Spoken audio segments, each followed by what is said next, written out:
So what we're tracking today is all of the poor track record that Deloitte has racked up over the years, not just in India, but also abroad. But let's first start with the latest news announcement that has come in.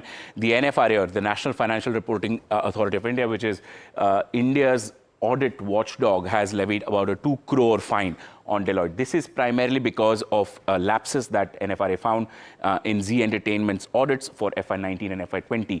What exactly are the issues? Well, Deloitte was found to be guilty of professional misconduct, negligence, and failure to identify misrepresentation, that is specifically by the board.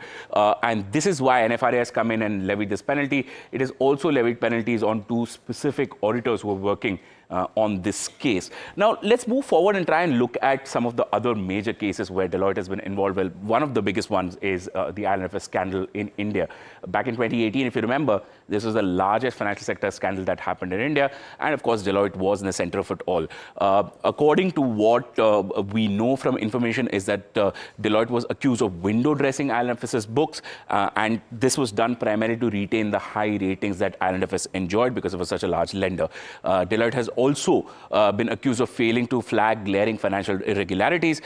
There were also fraudulent transactions and excessive borrowing by IL&FS, which were both being missed by Deloitte, which was a big problem.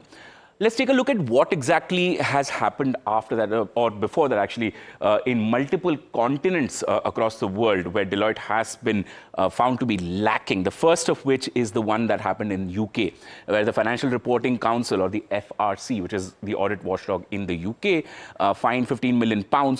This is because of the lapses that the UK watchdog found in Autonomy, an IT firm, the audit for this firm. FRC said that Deloitte had failed to act with integrity and objectivity.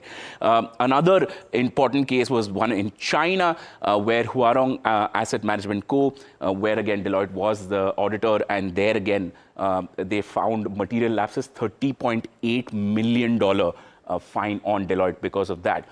In fact, Huarong's former head, Lai Zhaomin, was actually sentenced to death over certain aspects of this case. Another important audit where Deloitte was found lacking was the one that happened in Malaysia. Of course, the biggest scandal in Malaysia, the 1MDB scandal. There again, Deloitte had agreed to settle for an $80 million sort of settlement amount, but the Malaysian watchdog did find that it was involved in swindling about $4.5 billion between 2009 and 2014 in the 1MDB scandal, and that was a big one.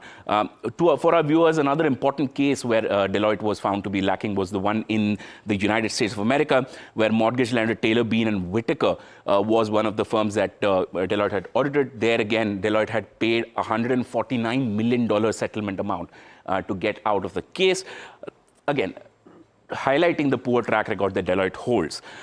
Some of the other audit failures, of course, also include South Africa, where there was a 260 million rand settlement over failures of the Tonga toilet audit that Deloitte conducted. In Nigeria as well, you've seen cases come up where Deloitte had missed a massive fraud in the fintech firm Tingo, and that's why the Nigerian government and the watchdog had fined Deloitte. Now, of course, $470 million, where only about 50 odd million was being recorded. That was a big fraud again in Tingo. Apart from audit issues, there is also sexual harassment and workplace misconduct charges that have been placed against Deloitte. The first of which is from Australia, reporting about 144 ethics breaches in 2024.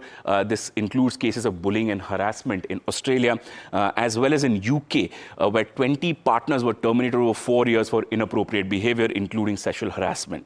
There has been a global scrutiny of how exactly Deloitte does its business. In China, there has been an increased oversight of all the big 4 audit firms. So Deloitte is one of them, of course, in high-profile corporate collapses. Thailand has approved a class action lawsuit against Deloitte over the audit of Stark Corporation. In the US, the Public Company Accounting Oversight Board reported 21% deficiency rate in Deloitte's audits for 2022 financial statements. That was another important one. Now, all of these issues, a poor track record, point to certain specific questions that we are raising here at NDTV Profit. The first one is that there is a serious question that is being raised about the commitment and ethical standards and professional integrity at Deloitte. Now, of course, Deloitte has been repeatedly saying that they are committed to high standards of professional conduct, but of course, so many cases point to that being lacking. Another important question is, can clients continue to trust a firm that repeatedly fails to uphold accountability and transparency? Because remember that clients are what make a consultancy work. Another important question that we are asking here at NDTV Profit is that should firms entrust critical financial and operational data to an entity marred by negligence and misconduct? And lastly, will Deloitte be held accountable for all of its misdeeds?